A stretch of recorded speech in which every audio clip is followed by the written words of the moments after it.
basketball podcast where indie rock meets the NBA's finest. And today's podcast, I'm really excited to have on my guest, Stephen Pedersen.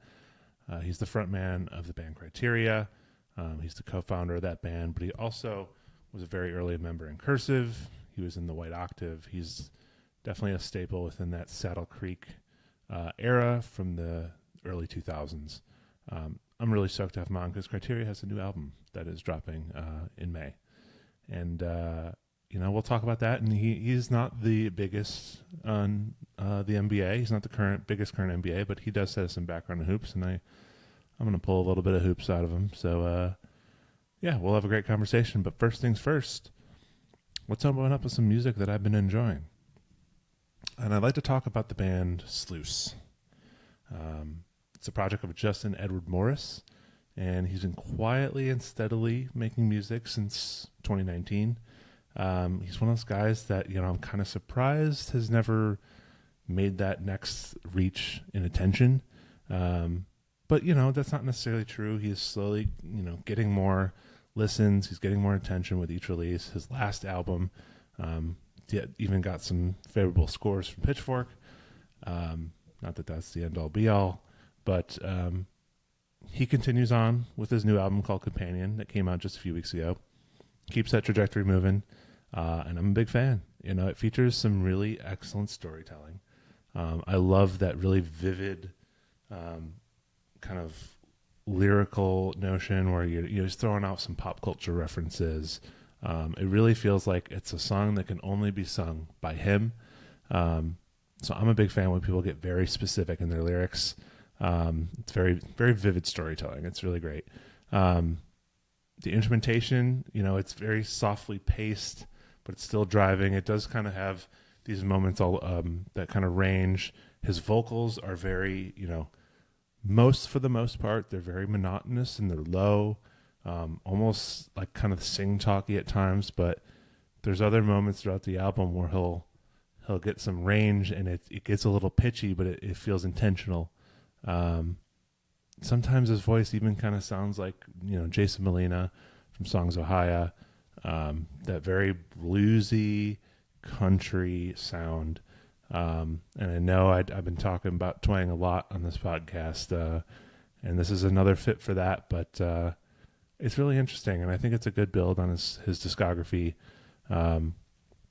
Even goes a little more straight country than I would say that alt country. But it's a great listen. I highly suggest it. Like I said with the lyrics, I like that he throws out some pop culture references, and it feels like comedic at times even. I think he references Joe Pera in one of the first songs in the album. So check it out. I'm a fan. Companion. It's the album by Sluice. But moving on to some NBA stuff, I wanted to talk about this since I know Steven isn't, the biggest NBA guy, so I know this likely won't come up. But I feel like we need to talk about Jaden Ivey. Since I am a Bulls fan, and I would be remiss if I didn't talk about the situation because it's been talked about a lot over the past week or so. In case you somehow missed this, a few weeks back, Jaden Ivey, kind of went haywire on Instagram Live. He initially got called out for some anti-LGBTQ comments, but beyond that, he started spiraling a little bit, kept going on live, talking about faith. Honestly, he talked about some really sad stuff with trauma in his past, some hypocrisy within the NBA, a lot more just kind of venting online, which is just never a good idea. Slowly but surely, more things came out. We started hearing from his teammates that, and past teammates that he would sometimes make them feel uncomfortable. I know there were notes that he would call others unrighteous and would ask these questions, and it felt very kind of invasive in those conversations. And there was even that one statement that he would ask reporters if they fornicated before marriage. It's so weird to ask these kind of questions, and he keeps using the word righteousness, and it's very, very preachy in the most literal sense. But the Bulls released him almost immediately, which led to social media kind of losing it and having, talking about oh, Jaden Ivey got released for being Christian, and that could not be further from the truth. Nobody has issues with him being Christian. I shouldn't say nobody. I'm sure some people do. But it's not his faith that really was the problem. It was the fact that, he used his faith as a tool to kind of tear others down and make them feel uncomfortable. And, while that wasn't his goal, it's just too, abrasive and just disruptive in the locker room. And, it just kind of drives me crazy when people use that reason, because the way I keep thinking about it is if someone's like, say someone's vegan and they're just going to berate you for eating a piece of cheese and just nonstop. And, maybe this isn't the best analogy, but that's what it feels like, where it's like, it's not that you're Christian. That's totally fine. But it's the fact that you are criticizing everyone for not being Christian. It's just too disruptive. And, I think Sam Decker really said it best, and I'll kind of quote him directly. He said, "I'm a Christian and a basketball player. 90% of the NBA is openly Christian. What I find maddening in all this is Christians online twisting the story into Ivy got waived because he's Christian.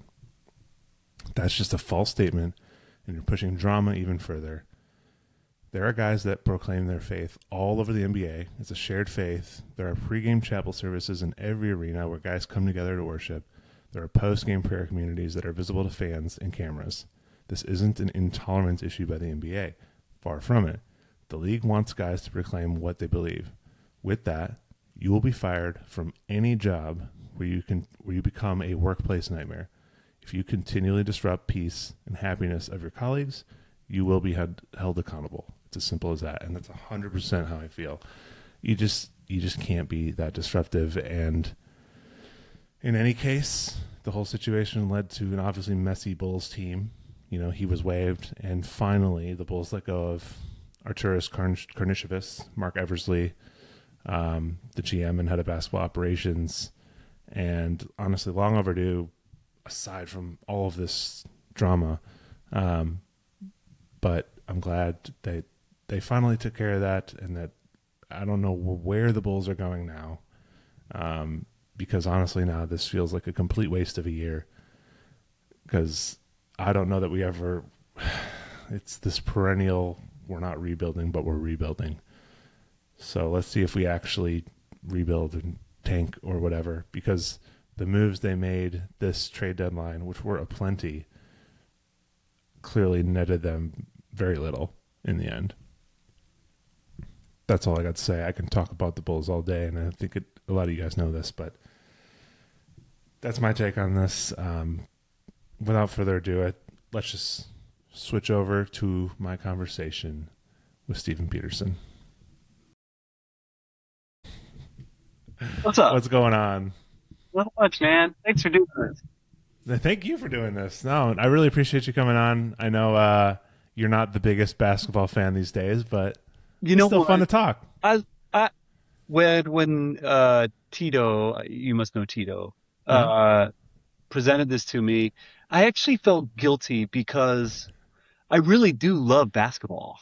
Yeah. I'm like a huge basketball fan, but I don't watch it very much at all. I love to play it. That's great. Yeah, and we'll definitely talk plenty about that for sure. Cool, man. I'm very happy you came on. I mean, that's what I like about doing this podcast is there's like, it's a range. Like I'm not a nerd about it. Like I'm a nerd and being a fan about it. Yeah. So like I'm not going to quiz you on, who had this many points per game.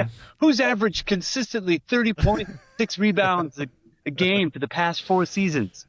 Yeah, and honestly, it's hard to watch basketball that much these days. So now, is it primarily NBA focused? I mean, that's kind of that's the vibe I'm getting. It is primarily, I watch some WNBA. I don't watch a lot of college basketball, which right now is like the thing. Yeah, obviously, especially tonight. I mean, I think it's literally happening right now. Yeah. This is how much I know about basketball. Yeah, it's happening. Illinois is out, so I'm out too. Oh yeah, okay. Where are you from? Illinois? Yeah, I'm in Chicago. You're in Chicago. Yeah. Oh, cool. Yeah. Well, Um, I'm in Nebraska. yeah, man. I'm not Um, far from you. love it. Yeah. So the thing I like to do is like a kind of a tip off question, starting with some music stuff. Yeah. I want to know kind of what you've been listening to lately. Mm. Uh, so I've been listening to Jeff Tweedy's new Ooh, triple album, yeah. um, Twilight Override, I think is the name. Okay. Yeah. And I love, when you think triple album, you think this like just what an audacious move. Mm-hmm. But the songs themselves are in some ways like very small and intimate. Yeah. And in some respects very simple, which is like such Sure. a great sort of contrast to this idea of this like extravagant triple album. But so I'm really enjoying those records Oh, awesome. a Yeah, lot. I'm a huge Jeff Tweedy fan. Although I feel like just looking at me, I look like a Jeff Tweedy fan. But I think what He's I love wearing a about him belt. too, yeah, I think what I love about him too is like he really supports like upcoming Chicago artists. Like he is so like ingrained with Chicago, and I think a lot of that is in large part to his son, who's like Oh also a yeah, musician. He drums for yeah, Waxahachie and a lot of yeah. bands. But Macy Stewart, I know she's toured with him, and Liam Kazar, and like there's a lot of really good like newer artists who kind of he likes to highlight, which is so cool. Yeah, that's super cool. I mean, yeah, he's sort of reached sort of grandfather status. Yeah, a little bit. And I'm just, now realizing like he's probably lived most of his adult life in Chicago. Yeah, yeah. I know he grew up in like more southern Illinois, but yeah, Yeah. Well, he's a I full see. Chicago dude. I know him from Uncle Tupelo, Yeah, which yeah. I thought was like a St. Joe, Missouri band, and maybe that was like his I college. think so. No, I think it was. Yeah, because it was Tweety and Jay Farrar. Yep. And initially, like back in those days, Jay Farrar was kind of the dude, at least for me. Mm-hmm. Like I really loved the Jay Farrar songs and Yeah. was not as big a fan of the Tweety songs, but he's obviously had an incredible musical For sure. career after Uncle Tupelo. So yeah, Definitely. so Jeff Tweedy's record. Um, I've been listening to this band called Totoro that are French, Mm. Oh, cool. and it's instrumental, and it scratches a lot of my like rock itches where it's like very dynamic, riff based, sort of off kilter, clever guitar rock. Hmm. Yeah. Um, so they're like the band I want to be when I grow up. Uh, but just like really well crafted instrumental Cool. rock music. Yeah, Yeah. I gotta check them out. Yeah. Totoro, Awesome. Tottoro. Is that right? Is it Totoro? like the Miyazaki like My Neighbor Totoro? Is it that what is I don't, that's interesting. Maybe Totoro? T-O-T Totoro. Totoro. Okay. I think that's right. Cool. All right. I should know the spelling. I'm sure I there want should be people an to find easy out about Google. them. They put out a record, I think it was earlier this year, called Cool. Sofa So Good. Awesome. SofaSOGOOD. And it's just I mean, it's a really fun record. I mean, some of the Sweet. moments on that album are like some of my favorite rock moments of the last, I don't know, 5, 10 Oh, years. amazing. Yeah. Yeah, I'm definitely gonna check out And more. then uh, a label mate. I'm on this record label called Spartan Records, Mm-hmm. and this band called Shiner out of Kansas City Mm-hmm. put out a record at the end of 25, I think, called Believe You Me, Mm-hmm. and it also scratches my rock itch.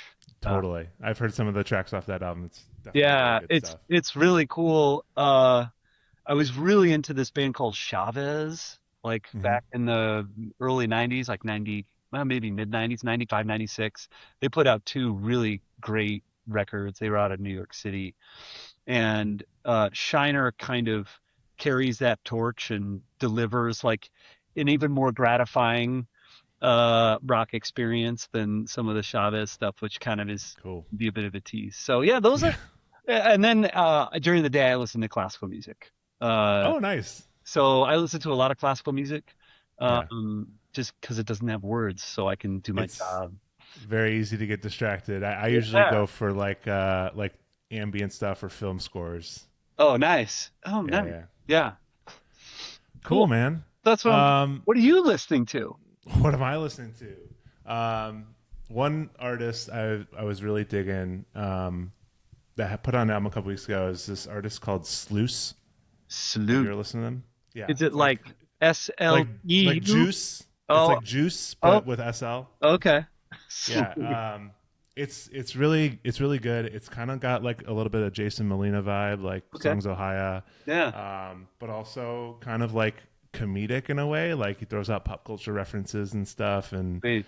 but it's definitely very like twangy stuff, which Nice. is like all the rage these days. Well, the band name made me giggle. So, Yeah, yeah, it's good stuff. You should definitely check it out. Companions, the new album. okay. Snooze. Sluice. Um, So yeah, I That's mean, awesome. obviously you're here because Criteria is putting out a new one, which is Ah. actually coming out on my birthday, May 22nd. Oh, is that right? Yeah. Oh, that's awesome. Well, happy Um, early birthday. yeah. So obviously, very stoked for that. I would love to hear a little bit, going back. I'd love to hear about you came up in Omaha. I'd love to know about those like early, kind of Saddle Creek Oh, era days and yeah. kind of like how that got started, playing with Cursive and what that family was like. Because it feels like that Saddle Creek era was kind of like a family. Like you guys were kind of like Totally. all knew each other. Yeah. Yeah. I mean, it was very incestuous to sort of Yeah, extend the family analogy to a dirty place. But we all played in each other's bands and um, just kind of took really good care of each other because nobody else cared about us. sure. Um, like the very early days. So Tim Casher and Nat McGinn, who are in Cursive, started this band called March Hares back in high school. Oh man. And so this is like 19, probably like 1990. Mm-hmm. And it was like half covers, half originals. And they would play like the proms and the homecomings and like the local high school dance circuit at all like the Catholic single sex high schools around Omaha. It's a very Catholic town. Sure. And they asked me to join. I replaced their original guitar player, like it was like my sophomore year of high school, Yeah, and it yeah. was such like I remember being in the cafeteria at our high school, and Tim coming up to me like, "Hey man, do you want to give this a shot?" I had not been playing guitar very long, and so it all kind of for me, and certainly kind of sort of that was the first kind of Saddle Creek band was what came out of March Hares, which was this band Mm-hmm. called Lowdown Virginia. And that was kind of Tim's first band where he was the singer and the songwriter.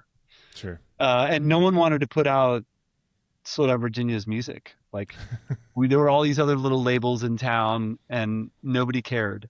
And we try and get shows with other bands and nobody would help us out. So we just kind I'm of sure plenty of people are craving to hear it now. I'm sure. yeah, yeah. So, you know, I mean, kind of to get back to your question about it being a family, like we were all sort of around the same age Yeah. and all grew up in like the private Catholic school system here Mm-hmm. in town, and there was not a lot to do back then, and so people just made music and um the Saddle Creek thing started because none of the other older bands or established sort of music scene really gave two shits about us. Yeah. So we did Yeah. it ourselves and that's kind of how the label was born was out of like no one else is going to do this for us, so we'll do it for us. Yeah. That's awesome. I mean, Yeah. like, it's so funny because, like, thinking back to when I was in high school, and there was sure a fair share amount of people who were starting bands, but like the amount of people like that you guys knew that like made careers out of it is like pretty crazy. It is. It is. It's special. Yeah. There's a lot of folks who are still doing it for their like Connor is Mm-hmm. still doing it. Tim and Matt are still doing it. And the Faint occasionally comes out of hibernation Sure. to play shows. And then there are other kind of like lesser known musicians who got started in Omaha or Lincoln, Nebraska, who are professional Sure. touring musicians and play in other bands. And we're all about the same vintage. Connor's about a decade younger than us. Yeah. Um, but uh, there was something just totally random, spectacular happenstance that all these people kind of got to know each other and managed to make livelihood out of it. And or Yeah. not, like a guy like me, I don't make a living doing this, but I still get to do it. And it's such a privilege and a treat that I still get to do it. Uh, Right. yeah. So yeah, it's wild. For It's sure. I mean, yeah. and also like, Criteria, you put out like, you know, two albums in like the 2000s, but then you took a very, very long break. Um, Disappeared. it felt like did you just kind of want to like kind of piece out on music for a little bit? Like, cause it seemed like you were almost like you're just doing the 9 to 5 a little bit, right? Yeah, yeah. So, there's probably a little bit of like losing the fire in my belly for it. I just didn't have, there were years where I would not write a song, which feels Yeah. weird to say now because I kind of am back in the habit of making music again. Hmm. But I got married, I Yeah. started a family. Nice. I have a fairly demanding professional life, and I was kind of getting it started. Hmm. And so I just had other priorities. Yeah. But yeah, I don't know why it all started again, but it started up again, and so I'm Yeah. you know I'm lucky that I still get to do it. I'm I mean I'm sure you missed it because I feel like even though I was never in any sort of successful bands, like I still want to keep writing even though I never do it anymore. Yeah, So it's yeah, always there's a hook. I absolutely, and I'm a community oriented dude, and so there's something really special about being performing for Sure. uh people, Yeah. and making that connection with them and really delivering like a really excellent performance. I really Hmm. get a kick out of that. So there's the songwriting process, which is its own thing, and then there's sort of the recording process, which is its own thing, and then there's like the now I have to figure out how to play these songs uh, Yeah.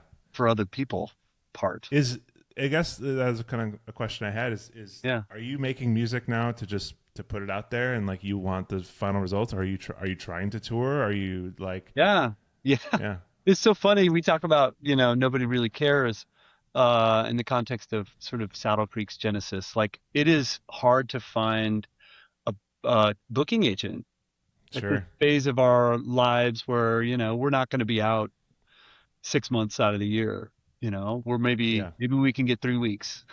right And right that's not an attractive proposition for booking agents. yeah And, it also could be they just don't like the music, but um back when we were an active band, we had a fabulous booking agent named Tim Edwards from Flower Booking out of Chicago, cool and made such a huge difference in the trajectory of the band and the shows we were able to play and tours we got on. And hmm so we're trying to find a booking agent, and I'm also like just slipping into other bands' DMs. Is that a thing? I don't yeah think I've ever absolutely slipped into a DM before, but I'm doing this now. Like I'm just like reaching out to bands that I love and have admired, sure respect, just saying, "Hey, I'm Steve. yeah If you got any dates in 26, we'd love to, support you." So dude that's like 60% of the way I get guests on the podcast is that so right? Okay. yeah Well, there you go. So I mean, maybe there's hope for it Criteria. works If it works for you, maybe it'll work for yeah us. We'll see. So yeah, absolutely I'd love to get out and play some shows in support of the record and play some old yeah tunes as well. That's the I plan. know it's not happening this year, but you guys would be a great fit for Best Friends Forever Festival. Oh, I agree. That would be fun. Wink, wink. Yeah. If you're So listening, yeah, if you're listening, best friends forever. Yeah, I'd love that would be such a treat to do, if only just to get to see all the other bands that play it. yeah, Because the lineup is just amazing. I think Cursive did it last year. yeah, they did two albums. They did two Oh, days. that's right. They did Yeah, Domestica and The Ugly Organ. Is that right? yeah, Mm. crazy.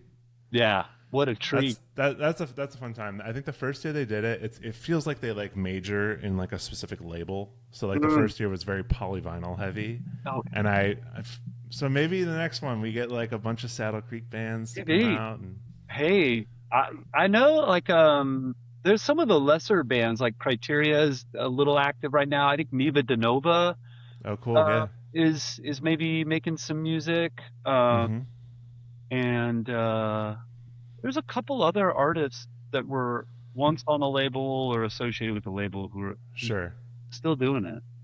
I But don't yeah, know I'd love to be a part of it. Something happened with yeah the parking lot, right? Are they like converting the parking lot into like a shopping mall or something? yeah basically they did it in this like outdoor downtown Las Vegas kind of space, and it seems like that's not going to be a thing anymore maybe. So I And don't they know. couldn't find alternative space Yeah, and time. who knows if it'll still be in Vegas, or if it'll be or just Yeah. a different spot in Vegas. But yeah, Yeah. we'll Maybe see move what it to happens Reno. there.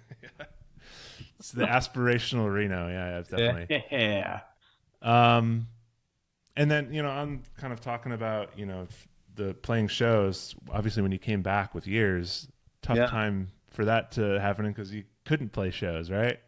It's so funny. We put that record out, I think it was like the second week of January of 2020.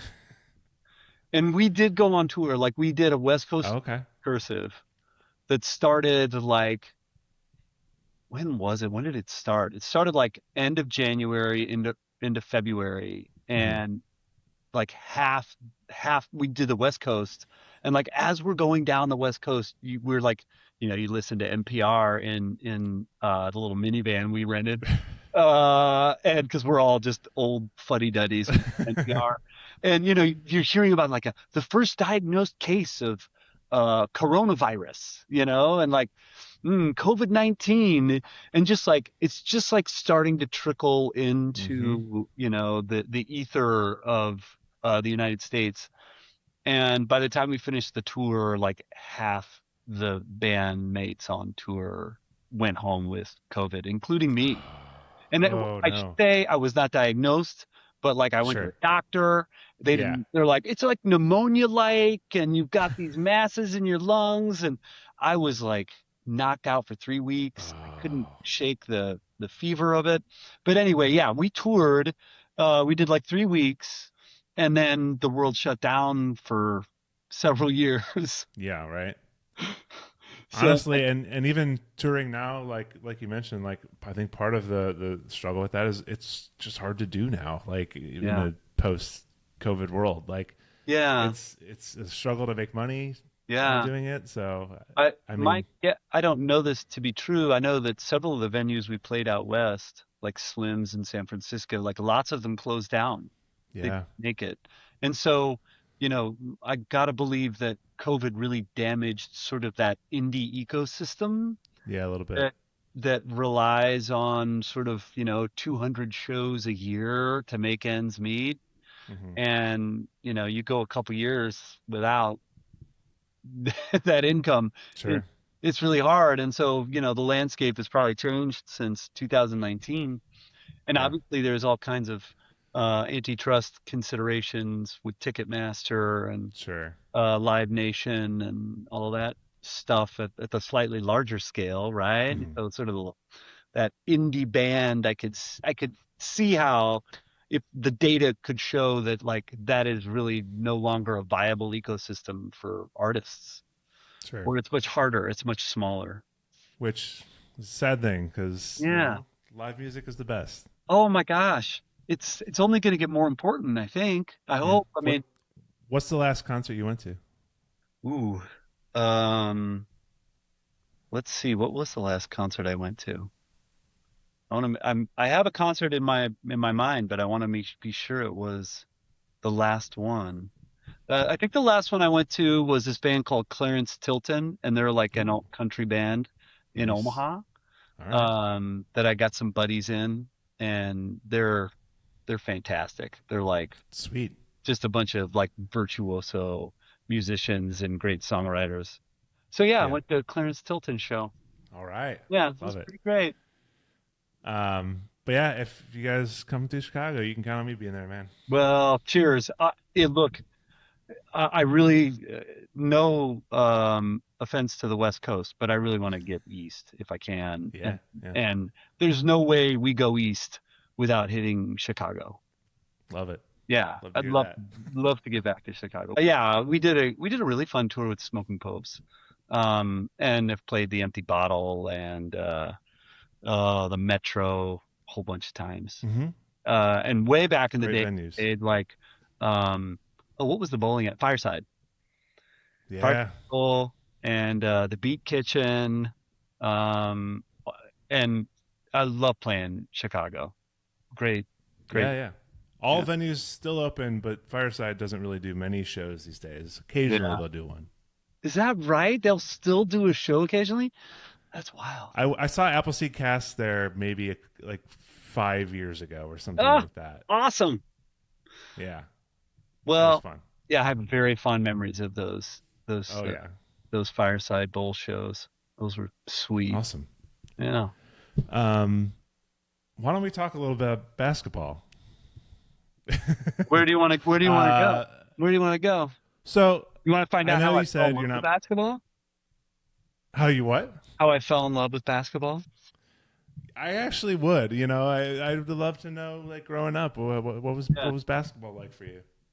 Well, it all started with a VHS cassette that I think I taped that I rented from Blockbuster Video called Michael Jordan's "Come Fly with Me," which was like this really like poorly produced, like digital saxophone soundtracked, like puff piece on Michael Jordan Amazing. and his first, probably first 4 seasons in the NBA. And Sure. this is I was maybe in seventh or eighth grade when it came out, Hmm. and I was just so taken aback by his elegance.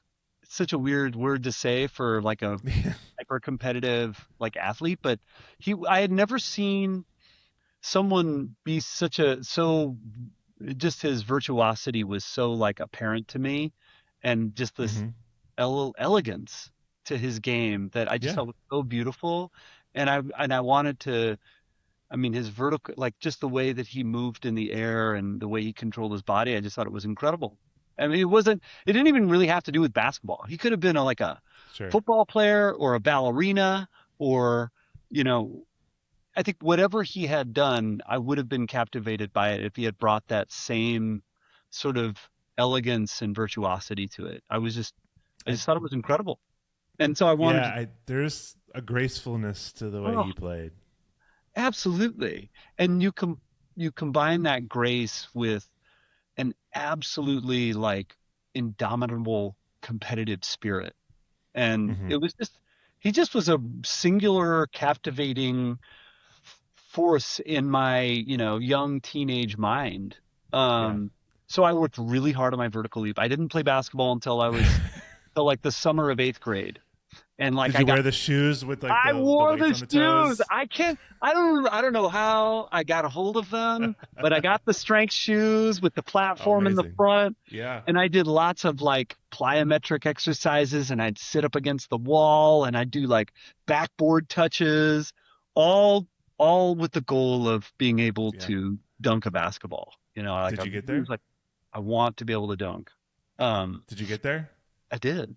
Yeah. Hell I'm yeah. I'm pretty so I'm 6'2", and I've got a Okay. pretty good, I'm pretty long, but I think there was a Yeah. point maybe my freshman or sophomore year where I'd gotten my vertical leap to like 32 inches, which Oh yeah. Nice. was, yeah, which was good enough to get a Yeah. basketball over the rim with my I hand. mean, the sad fact of it all is I'm 6'5" and I've still never dunked. Oh, I know.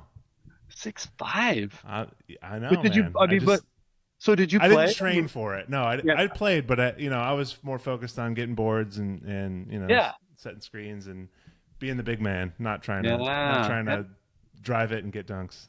Did you play through high school? Did you play all 4 years in? I played into a little bit of high school, and then Okay. that was it. Yeah. Which with a lot of people I talk to, like that's when people are like, I played basketball and then I found music.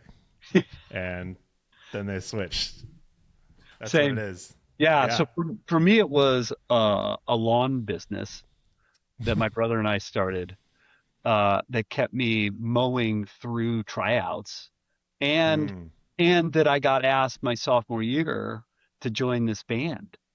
And so those two things kind of, and I knew I wasn't going to be like, I was not going to make the varsity team my sophomore year.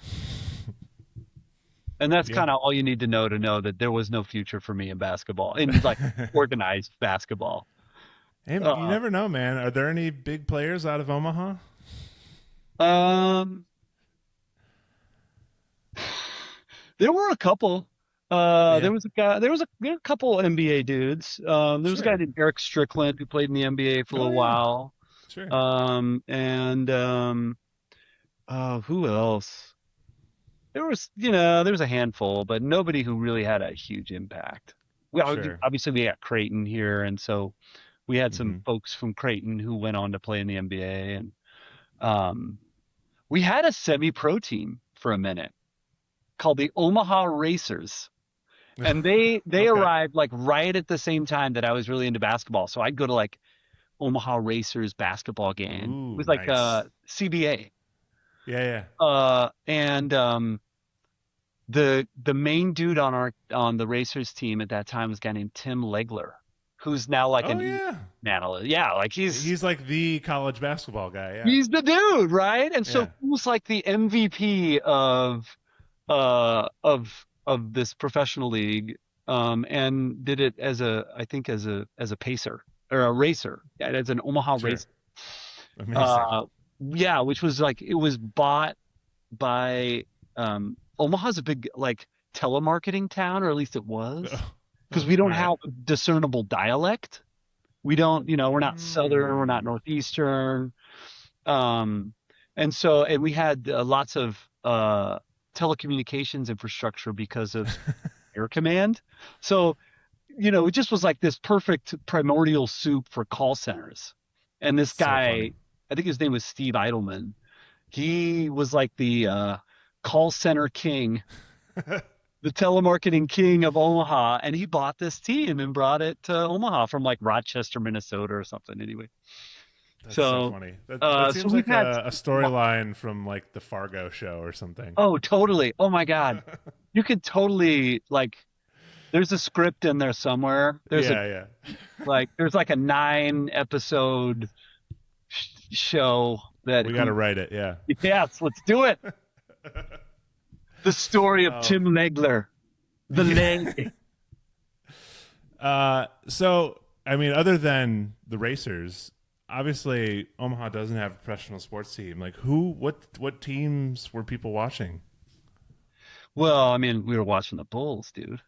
Yeah. Well, I love to Jordan. hear that. Yeah. I mean, there was no for me, I didn't care about any other teams. I did see there were some NBA exhibition games that came through town.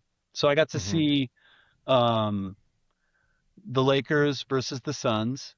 So I got to see, what was his name? Greg Chambers, I think, Okay. was on the Suns, and Magic Johnson on the Oh, Lakers, nice. which was pretty cool. That is cool. And then I saw, trying to think of what other, like a Charlotte Hornets. Like they were like an expansion team at the time. Sure. It was not an exciting game, but I got to see a couple NBA games. And That's then cool. yeah, later on in life, I go to San Francisco occasionally, and I've caught Okay. Golden State game at their new facility, which is just like insane. Yeah. So when the opportunity arises to go see a game, Sure. I'll check it out. Did did you did you move to North Carolina for a bit? I did, Or am yeah. I make because did you go to like Hornets games or anything? No, I went to some Duke games. Yeah. Oh, Uh, nice. yeah, That's fun. yeah. So like we did the whole. So I went to Duke, and in order to even be eligible to get tickets, you had to like camp out. Uh, Oh, there was like I was in graduate school there, and there are I think 10,000 graduate and professional students, like med school, law school. I went to law school there, and okay. um, uh, 10,000 students for the opportunity to enter the lottery to purchase 100 season ticket booklets. So like you'd get into like a large team of like 8 to 16 people. Okay. Whatever the number of home games was the number that the team could be, right? You could have Hmm. that. That was the max. Otherwise, it didn't make sense to have like more than the number of home games because someone's missing out. Yeah. Um, and so you would like camp out and you'd have to camp out for 48 hours and like they'd ring this obnoxious horn, blow this horn, and you'd have to go and check in like at like 3 in the morning and 4 in the morning. Oh man. The team I was on, 2 of the 3 years I was there got season tickets. So I got to see some fun. Ooh. Cameron Arena, which is where they play basketball, it's like super small. Yeah. It's like 7,000 Oh seat man. arena. And like Creighton plays in a 17,000 seat arena. Yeah.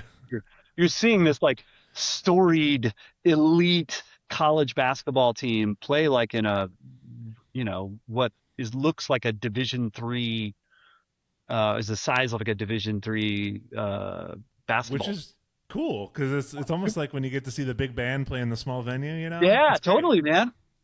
Totally. Yeah, it's That's awesome. a great analogy. Yeah, like I got to see Green Day play in a 200 capacity club. It's like Hell yeah. they showed up in the bookmobile. It was a real intimate show. It got loose. It was crazy. But Awesome. yeah, I lived in North Carolina Uh, and played music out there, and yeah. caught some games, but no Hornets games. Made it to Sure. Charlotte a few times, but just to play music. Yeah. I Yeah, also know that, I mean, like, obviously there's weird history with the Hornets, like moving around and like they left Charlotte for a while and then there were the Bobcats and that's right. yeah, so strange. A strange timeline for the franchise for sure. Never fully Um, recovered. yeah. So I guess, when do you, I know you don't watch much today. When do you think's the last time you watched an NBA game? Like all the way through. I mean, Here's what I'll tell you. I watch highlights probably every day. sure. Okay, I so you love. still like know who's in the NBA. Oh, yeah. I've got a decent sense. Like I'm aware that the Lakers just lost 2 of their 3 Oh, aces, and come on, you were fooling me here. I feel like you realize that probably half the amount of people watch the NBA through Instagram clips. yeah, is that right? Yeah. I feel So like it's such a huge community. Yeah. it's interesting because originally, I would read about the games so I could go to work and relate to my coworkers. I Oh, mean, I sure. had an interest, but it was also like that's all they talked about. So It's social currency. yeah, Yeah. I wanted to play the game. I'm like, okay, I'll learn about these. And then eventually I got found out that I actually don't really care. Sure. And it actually opened up other lines of conversation. They're like, oh, well, then we can talk about other shit. I was like, great. You could be your true self. Yeah, yeah. But like I'm amazed by Wembanyama and Mm-hmm. Oklahoma City is an incredible story. I mean, what an amazing team.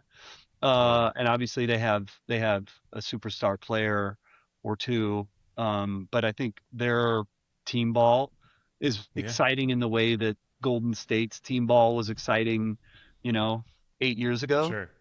That they're doing something different from a team perspective that's really Yeah. cool. So I had planned like a kind of an interactive thing at the end of this where I wanted to ask you if you do as an NBA player or a band name, and that might not go. That might not go well now. That might be too easy for you. Oh, hey, let's find out. Let's see what We could happens. we could try it. Um, Before we get to that though, I want to talk about you playing basketball because you played for a while, right? Yeah, yeah. And I tore my MCL, my upper MCL on my left knee like a year ago, and went to Oh the man, doctor and like they're like, "Oh, you'll be fine. It'll heal." But it's still yeah, like my lateral, I don't trust my lateral movement. And so I haven't played in a while. yeah. But I I'm mean, a lot of trying to NBA stay players in. get that one. Yeah, dude. It's Well, a I'm tough one. hoping to get back out there. I actually, a buddy of mine named Django, who actually directed the last 2 Criteria videos, is a Oh sweet, baller. Yeah, and awesome. he's a super talented, creative kid, but also like a really vicious basketball player. Sweet. Um, he's been bugging me to come back out and play some Yeah. ball. So hopefully in 26 I'll get out there. So were you in like a league, or were you just doing like pickup here and there? So it was in between. Sure. It was a consistent pickup game where we Cool. had, I mean, and sometimes more people than we wanted. But like Yeah. 15 guys or so that would show up every Saturday morning, and we'd play ball. And That's it the was best. yeah, and it was great because it was like good guys. It never got too chippy. Mm-hmm. There were all levels. There were people who played in college, and then there were people like me who just are happy to be there. Yeah. And so the games were competitive, but not, Sure. it was never stressful. It was Yeah, always yeah. fun, which is exactly what I 15's want. perfect because Yeah, 15, like one team is sitting and you're always rotating. that's right. That's right. And so you get a little break and you get hungry. You Yeah. like want to get back in Yeah. there, So that was a lot of fun. And I did that for Awesome. probably a decade, until, What was your role? What position you playing? I'm a three. Okay. Yeah. Yeah, kind of, small forward. My nickname was the pastry chef. Oh, Uh, be- love that. yeah, because I was kind of, we talked about Michael Jordan being really elegant. I was not an elegant player, but I played a finesse game. I was not a power guy. Sure. I'm kind of a wimp. So my game was sort of, you know, elegantly moving around people to get to the hoop. You put the finishing touch on, The finger roll. That's, I think, where yeah. the pastry chef came from, because I was, That's an amazing like player nickname. yeah, right? You like It's that? really good. Yeah, yeah. Okay, then So, we'll definitely have to do this game because oh, there's good. some Yeah, nicknames right. involved. That's actually not a bad band name. Yeah. Yeah, sure. Pastry chef. Pastry chef. Love that. Amazing. How about you? Were you 4 or 5? Do you I play? Are you still playing? I I haven't played. I've had some back issues, so I've been Mhm. like out of it. I'll try and do like we do a league with my work. Like Oh, sweet. every spring or whatever. But yeah, I usually stick to the post. I grab boards. I use my size. I get Yeah, box people out. you set nasty picks. I do set nasty picks. Sometimes people get mad. I'm like, well, you don't have teammates who call it I out. can't help what I am. Next time, don't try and run into me. Yeah, right, right. I'm a team player at the end, so Nice. um, sometimes I surprise people with my ball handling, though. So Oh, sometimes if our team was low on guards, I'm not afraid to bring up the ball, and I'll, excellent. I'll surprise people. Love it. I love it. Um, awesome, yeah. So why don't we do that game then? Let's have some fun with it. Let's do it. So the goal is this an NBA player or is this a band name? I love it. And this actually may still be hard for you. So this first one, Cash Langdon. He's an NBA player. No, that's a band. Awesome. Nowhere to uh, go but up. Let's do this. yeah, Cash makes some really cool, like kind of fast-paced alternative punk stuff out Oh, of sweet. Alabama. He's pretty cool, Oh, that's a and that's I a feel like perfect name. yeah, the way I went about this too is I picked some smaller artists, so it's like you might not have heard of Yeah, make it them. tough. I love it. Yeah, don't Trying make. to. Okay. Okay, next on the list is Admiral Schofield. Admiral Schofield. Oh my God, this is tough. Yeah, I don't know. What I do know is I have a 50% chance of getting it right. That's true. Um, Band name. Ooh, that's a basketball player. He used to be a small forward for the Magic, but he now plays in Spain. Oh, and his first name is Admiral? Admiral Schofield. He was built, man. He was jacked. I also tried. I was like looking and looking. I'm like, there's got to be someone who's both, like a Mm. player nickname and a band Oh, name. But yeah. I couldn't really find anything good. Well, there's a All right. song called Blake Griffin in. Oh yeah, there's a lot of good references in song titles. There's the Oh band yeah. Dikembe has a song called Scotty Spliffin. I like that. That's like Blake Griffin in Yeah, exactly. All right, the next one is French Rejection. French Rejection. Please tell me that's a band name. So I brought in nicknames. That's the caveat, and this is the nickname Oh, for Rudy Gobert. One oh. of the nicknames. I feel like He's I the just French need to guess Rejection. that. Like I'm just gonna hit B for the rest of the. So yeah, now that you know nicknames are part of this, I feel Yeah, like well, maybe I should after have the been. fact, there, Matt, you kind Yeah, of. sorry about that. It's fine. How about Glass Beagle? Glass Beagle Beagle. band name. That's a band. Yeah, Oh, that's a Chicago band. They're an up and coming Chicago band that I'm a fan of, and okay. hopefully Like they'll be Beagle as putting out in an album. dog. Yes. Okay. I think it is in that sort of Wilco, Jeff Tweedy range that they kind of sound like. So it's good stuff. Two. How about Avlov?